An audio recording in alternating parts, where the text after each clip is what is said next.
ಉಡುಪಿ ಜಿಲ್ಲೆಯ ಕಾರ್ಕಳದ ಉಮಿಕಲ್ ಬೆಟ್ಟದಲ್ಲಿರುವಂತಹ ಪರಶುರಾಮ ಮೂರ್ತಿಯ ಅಸಲಿ ಎತ್ತಿನ ಬಗ್ಗೆ ಬಹಳಷ್ಟು ವಿವಾದಗಳಾಯಿತು. ಈಗ ಪೊಲೀಸ್ ತನಿಖೆ ನಡೆದು ಚಾರ್ಜ್ ಶೀಟ್ ಕೂಡ ಸಲ್ಲಿಕೆ ಆಗಿರುವಂಥದ್ದು. ಚಾರ್ಜ್ ಶೀಟ್ನಲ್ಲಿ ಪ್ರಮುಖವಾಗಿ ಉಲ್ಲೇಖ ಆಗಿದ್ದಂಥ ಅಂಶ ಏನಂದ್ರೆ ಅದು ಮೂರ್ತಿ ಏನಿದೆ ಅದು ಕಂಚಿನದ್ದಲ್ಲ, ಹಿತ್ತಾಳೆಯದ್ದು ಅನ್ನುವಂಥ ಅಂಶ ಕೂಡ ಉಲ್ಲೇಖ ಆಗಿರುವಂಥದ್ದು. ಈ ಬಗ್ಗೆ ಮಾತಾಡೋದಕ್ಕೆ ಕಾಂಗ್ರೆಸ್ ಮುಖಂಡರಿದ್ದಾರೆ, ಅವ್ರ ಜೊತೆ ಮಾತಾಡ್ಸ್ಕೊಂಡು ಹೋಗೋಣ.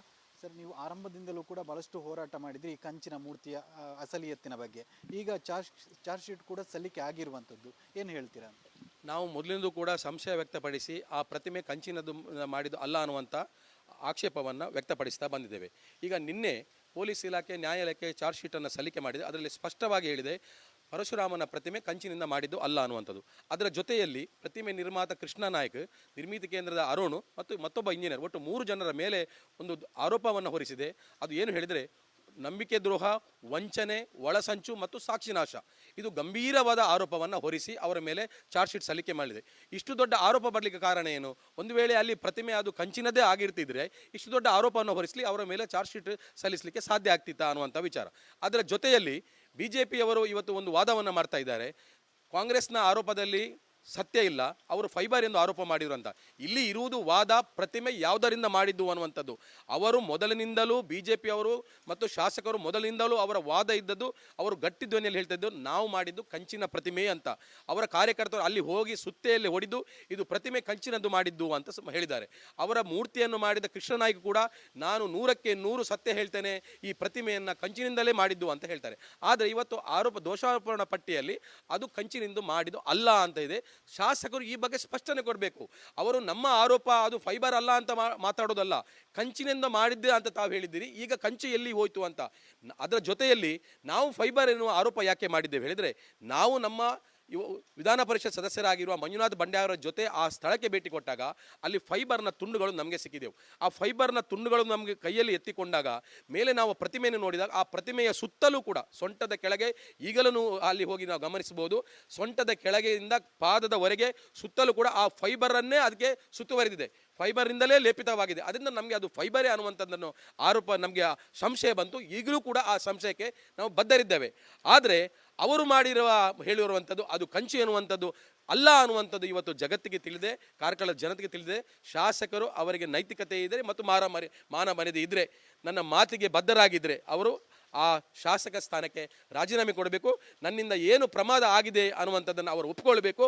ಆಗ ನಾವು ಪರಶುರಾಮನ ಪ್ರತಿಮೆ ಪ್ರತಿಷ್ಠಾಪನೆಗೆ ನಾವೆಲ್ಲರೂ ಸಹಕಾರ ಕೊಡ್ತೇವೆ ಅನ್ನುವಂಥ ಮಾತನ್ನು ಈ ಸಂದರ್ಭದಲ್ಲಿ ಹೇಳಿಕ್ಕೆ ಬಯಸ್ತೇವೆ. ಈಗ ಹೋರಾಟದ ಆರಂಭದ ಜಯ ಅಂತ ಅಂದ್ಕೊಂಡ್ರು ಕೂಡ ಶಾಸಕರು ಹೇಳ್ತಿರುವಂಥದ್ದು ಅಂದರೆ ನಿಮ್ಮ ಸುಳ್ಳು ಬಯಲಾಗಿದೆ, ನೀವು ಫೈಬರ್ ಅಂತ ಹೇಳ್ಕೊಂಡಿದ್ರೆ ಅದ್ರೀಗ ಇದು ಹಿತ್ತಾಳೆದು ಅಂತ ಗೊತ್ತಾಗಿದೆ ಅಂತ ಆ ರೀತಿಯಾಗಿ ಸಮರ್ಥನೆ ಮಾಡಿಕೊಳ್ತಾ ಇದ್ದಾರೆ. ಅದು ಅವರ ಆ ಸಮರ್ಥನೆ ಒಂದು ತುಂಬ ವಿಚಿತ್ರ. ಯಾಕಂದರೆ ಇದು ಕಳ್ಳನಿಗೊಂದು ಪಿಳ್ಳೆನೆವ ಅಂತ. ಅಂದರೆ ಅವರಿಗೆ ಸಮರ್ಥನೆ ಮಾಡಲಿಕ್ಕೆ ಬೇರೆ ಯಾವುದೇ ಅಂಶಗಳಿಲ್ಲ. ಈಗ ಅಷ್ಟು ದೊಡ್ಡ ಒಂದು ಪ್ರಾಜೆಕ್ಟನ್ನು ಮಾಡಿದರು, ಅಷ್ಟು ದೊಡ್ಡ ಪ್ರತಿಮೆ 1,83,00,000 ಅಷ್ಟು ದೊಡ್ಡ ಪ್ರತಿಮೆಯನ್ನು ಮಾಡಿದರು. ಇಷ್ಟು ಪ್ರಕರಣ ಇಷ್ಟು ದೊಡ್ಡ ರೀತಿಯಲ್ಲಿ ನಡೀತಾ ಇರುವಾಗ ಕೇವಲ ಆರೋಪವನ್ನು ಮಾಡಿದ್ದಾರೆ, ಆ ಆರೋಪ ಸುಳ್ಳಾಗಿದೆ ಅಂತ ಹೇಳ್ತಾ ಇದ್ದಾರೆ. ಅಂದರೆ ನಾವು ಫೈಬರ್ನಿಂದ ಮಾಡಲಾಗಿದೆ ಅಂತ ಹೇಳಿರುವಂಥ ಆರೋಪ ಅದು ಸುಳ್ಳು ಅಂತ ಹೇಳ್ತಾ ಇದ್ದಾರೆ. ನಾವು ಆ ಆರೋಪ ಅಲ್ಲ, ಅದರ ಜೊತೆಗೆ ನಮಗೆ ಸಂಶಯ ಬಂದಿರುವುದು ಅದು ಕಂಚಿನ ಪ್ರತಿಮೆ ಅಲ್ಲ ಅಂತ. ನಾವು ಹೇಳಿದ್ದು ನಮ್ಮ ಮೂಲವಾದ ಏನಂದರೆ ಅದು ಕಂಚಿನ ಪ್ರತಿಮೆ ಅಲ್ಲ. ಇವರು ಕಂಚಿನ ಪ್ರತಿಮೆ ಅಂತಲೇ ಹೇಳ್ತಾ ಬಂದವರು ಇವತ್ತು ಅದು ಹಿತ್ತಾಳೆ ಅಂತ ಹೇಳ್ತಾ ಇದ್ದಾರೆ. ಇವರು ಯಾವ ಮುಖವನ್ನು ಹೊತ್ತುಕೊಂಡು ಹೇಳ್ತಾ ಇದ್ದಾರೆ? ಕಂಚಿನ ಪ್ರತಿಮೆ ಅಂತ ಇಷ್ಟು ದಿವಸ ಹೇಳ್ತಾ ಇದ್ದವರು ಇವತ್ತು ಯಾವುದೇ ಒಂದು ಇದಿಲ್ಲದೆ ಇದನ್ನು ಹಿತ್ತಾಳೆಯಿಂದ ಮಾಡಲಾಗಿದೆ, ಹಾಗಾಗಿ ಕಾಂಗ್ರೆಸ್ಸಿಗರ ವಾದಕ್ಕೆ ಸೋಲಾಗಿದೆ ಅಂತ ಹೇಳ್ತಾ ಇದ್ದಾರೆ. ಇದು ಅತ್ಯಂತ ಮೂರ್ಖತನ ಇವ್ರದ್ದು ಇದು ಜಟ್ಟಿ ಕೆಳಗೆ ಬಿದ್ದರೂ ಮೀಸೆ ಮಣ್ಣಾಗಿಲ್ಲ ಎನ್ನುವಂಥ ಒಂದು ವಿಚಾರವನ್ನು ಅವರು ಹೇಳ್ತಾ ಇದ್ದಾರೆ. ಅವರಿಗೆ ಸಮರ್ಥನೆ ಮಾಡಲಿಕ್ಕೆ ಯಾವುದೇ ಅಂಶಗಳಿಲ್ಲ. ಅವರ ಸುಳ್ಳು ಜಾಹೀರಾಗಿದೆ. ಕಾರ್ಕಳದ ಜನತೆಯ ಮುಂದೆ, ಇಡೀ ಕರ್ನಾಟಕ ರಾಜ್ಯದ ಜನತೆಯ ಮುಂದೆ ಸುನೀಲ್ ಕುಮಾರ್ ಒಬ್ಬರು ಧರ್ಮದ್ರೋಹಿ, ಸುಳ್ಳುಬುರುಕರ ಶಾಸಕ ಎನ್ನುವಂಥ ಒಂದು ಈ ಪ್ರಕರಣದಲ್ಲಿ ಸ್ಪಷ್ಟವಾಗಿ ಗೊತ್ತಾಗಿದೆ. ಹಾಗಾಗಿ ಈ ಒಟ್ಟು ಪ್ರಕರಣದಲ್ಲಿ ಅವರು ಈ ಕ್ಷೇತ್ರದ ಜನತೆಗೆ ಮೋಸ ಮಾಡಿದ್ದಾರೆ. ಧಾರ್ಮಿಕ ವ್ಯಕ್ತಿಗಳಿಗೆ, ಸಾತ್ವಿಕ ಜನರಿಗೆ, ಧರ್ಮವನ್ನು ನಂಬುವಂತಹ, ದೇವರನ್ನು ನಂಬುವಂತಹ, ಪರಶುರಾಮನ್ನು ಆರಾಧಿಸುವಂತಹ ಜನರಿಗೆ ಅವರು ಮೋಸವನ್ನು ಮಾಡಿದ್ದಾರೆ.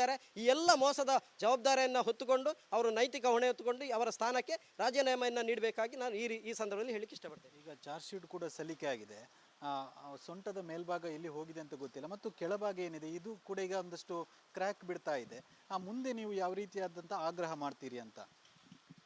ಈಗ ನಮ್ಮ ಪರಶುರಾಮ ಥೀಮ್ ಪಾರ್ಕ್ ಒಂದು ಪ್ರವಾಸೋದ್ಯಮ ಕೇಂದ್ರ ಆಗಲೇಬೇಕು, ನಾವು ಇಲ್ಲ ಅಂತೇಳಿ ಯಾರು ಹೇಳಿಲ್ಲ ನಮ್ಮ ಕಾಂಗ್ರೆಸ್ ಮುಖಂಡರು.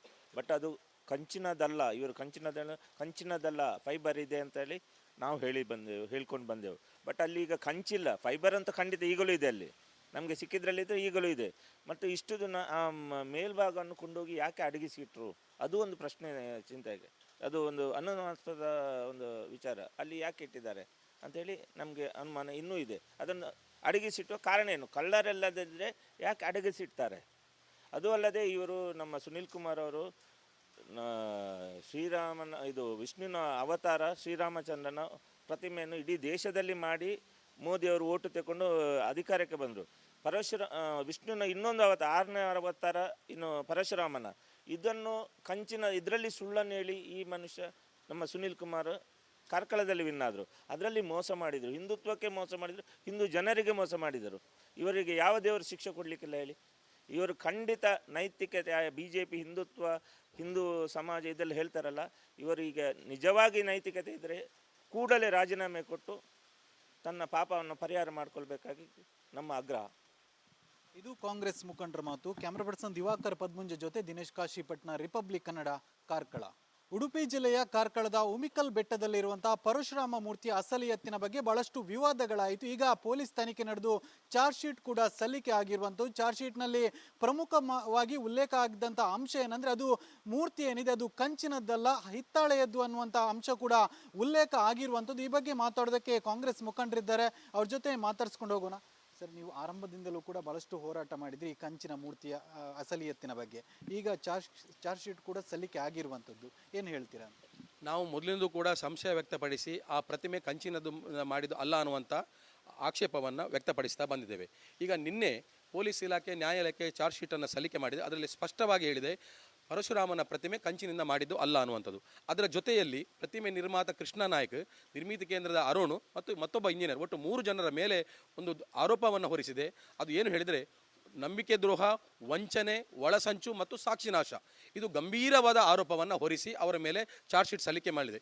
ಇಷ್ಟು ದೊಡ್ಡ ಆರೋಪ ಬರಲಿಕ್ಕೆ ಕಾರಣ ಏನು? ಒಂದು ವೇಳೆ ಅಲ್ಲಿ ಪ್ರತಿಮೆ ಅದು ಕಂಚಿನದೇ ಆಗಿರ್ತಿದ್ರೆ ಇಷ್ಟು ದೊಡ್ಡ ಆರೋಪವನ್ನು ಹೊರಿಸಲಿ ಅವರ ಮೇಲೆ ಚಾರ್ಜ್ ಶೀಟ್ ಸಲ್ಲಿಸಲಿಕ್ಕೆ ಸಾಧ್ಯ ಆಗ್ತಿತ್ತಾ ಅನ್ನುವಂಥ ವಿಚಾರ.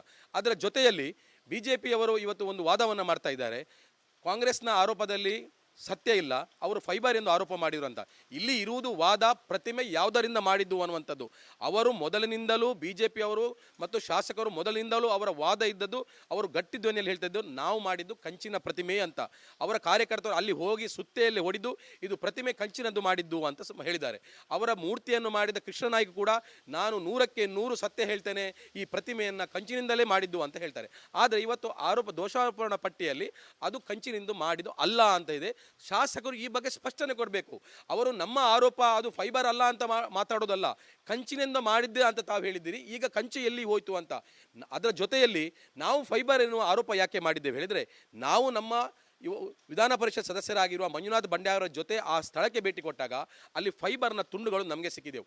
ಆ ಫೈಬರ್ನ ತುಂಡುಗಳು ನಮಗೆ ಕೈಯಲ್ಲಿ ಎತ್ತಿಕೊಂಡಾಗ ಮೇಲೆ ನಾವು ಪ್ರತಿಮೆಯನ್ನು ನೋಡಿದಾಗ ಆ ಪ್ರತಿಮೆಯ ಸುತ್ತಲೂ ಕೂಡ ಸೊಂಟದ ಕೆಳಗೆ ಈಗಲೂ ಅಲ್ಲಿ ಹೋಗಿ ನಾವು ಗಮನಿಸಬಹುದು, ಸೊಂಟದ ಕೆಳಗೆಯಿಂದ ಪಾದದವರೆಗೆ ಸುತ್ತಲೂ ಕೂಡ ಆ ಫೈಬರನ್ನೇ ಅದಕ್ಕೆ ಸುತ್ತುವರೆದಿದೆ, ಫೈಬರ್ನಿಂದಲೇ ಲೇಪಿತವಾಗಿದೆ. ಅದರಿಂದ ನಮಗೆ ಅದು ಫೈಬರೇ ಅನ್ನುವಂಥದ್ದನ್ನು ಆರೋಪ ನಮಗೆ ಸಂಶಯ ಬಂತು. ಈಗಲೂ ಕೂಡ ಆ ಸಂಶಯಕ್ಕೆ ನಾವು ಬದ್ಧರಿದ್ದೇವೆ. ಆದರೆ ಅವರು ಹೇಳಿರುವಂಥದ್ದು ಅದು ಕಂಚು ಎನ್ನುವಂಥದ್ದು ಅಲ್ಲ ಅನ್ನುವಂಥದ್ದು ಇವತ್ತು ಜಗತ್ತಿಗೆ ತಿಳಿದೆ, ಕಾರ್ಕಳದ ಜನತೆಗೆ ತಿಳಿದೆ. ಶಾಸಕರು ಅವರಿಗೆ ನೈತಿಕತೆ ಇದ್ದರೆ ಮತ್ತು ಮಾನ ಮರ್ಯಾದೆ ಇದ್ದರೆ, ನನ್ನ ಮಾತಿಗೆ ಬದ್ಧರಾಗಿದ್ದರೆ ಅವರು ಆ ಶಾಸಕ ಸ್ಥಾನಕ್ಕೆ ರಾಜೀನಾಮೆ ಕೊಡಬೇಕು. ನನ್ನಿಂದ ಏನು ಪ್ರಮಾದ ಆಗಿದೆ ಅನ್ನುವಂಥದ್ದನ್ನು ಅವರು ಒಪ್ಪಿಕೊಳ್ಬೇಕು.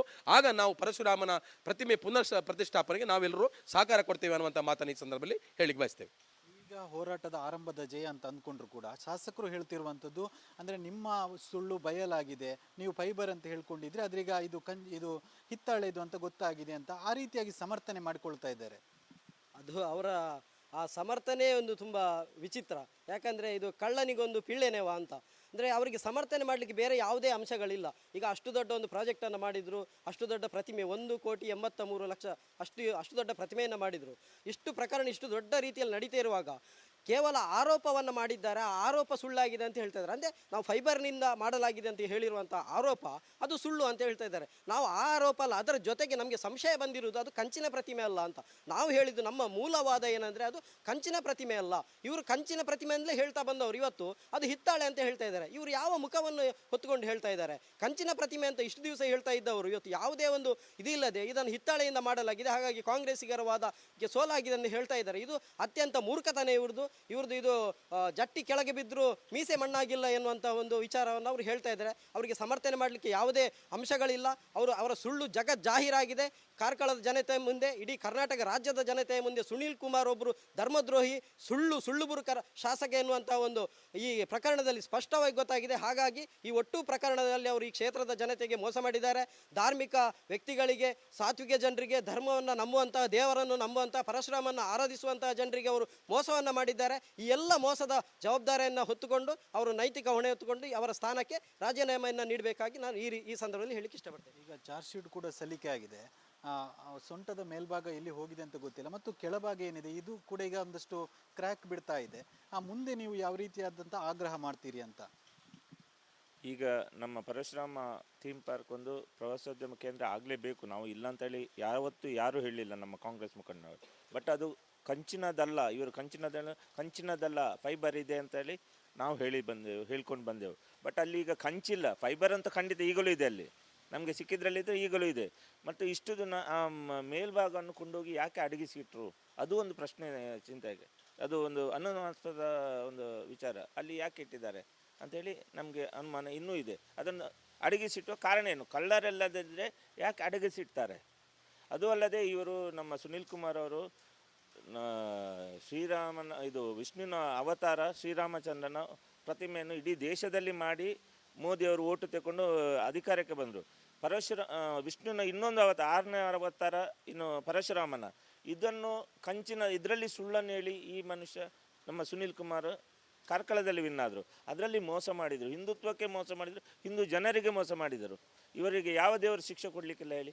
ಇವರು ಖಂಡಿತ ನೈತಿಕತೆ, BJP ಹಿಂದುತ್ವ, ಹಿಂದೂ ಸಮಾಜ ಇದೆಲ್ಲ ಹೇಳ್ತಾರಲ್ಲ, ಇವರಿಗೆ ನಿಜವಾಗಿ ನೈತಿಕತೆ ಇದ್ದರೆ ಕೂಡಲೇ ರಾಜೀನಾಮೆ ಕೊಟ್ಟು ತನ್ನ ಪಾಪವನ್ನು ಪರಿಹಾರ ಮಾಡಿಕೊಳ್ಬೇಕಾಗಿ ನಮ್ಮ ಆಗ್ರಹ.